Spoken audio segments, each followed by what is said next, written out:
Hello everyone and welcome back to another tutorial for the WWE 2K25 game. In this video, I'm going to show you how you can enable or disable the blood settings within this game. So let's get started right away.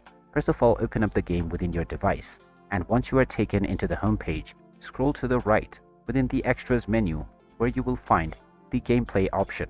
Now within gameplay, after entering this menu, you will see various different options. Just scroll a little bit down. And now you will see the blood option within this page.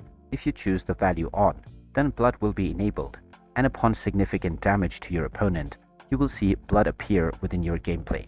If you choose the off option, then your superstars will not bleed, no matter how much damage they receive. However, this option does not apply to online matches. After choosing your desired setting, you can simply choose the save option, and you will be returned to the main menu, and your settings have been saved as well.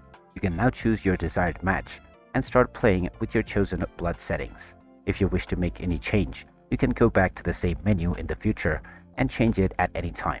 And there you have it. That is how easy it is to change the blood settings within WWE 2K25. If you find this video helpful, don't forget to hit that like button and subscribe to our channel for more useful tips and tutorials. Thanks for watching, and I'll see you again in the next one.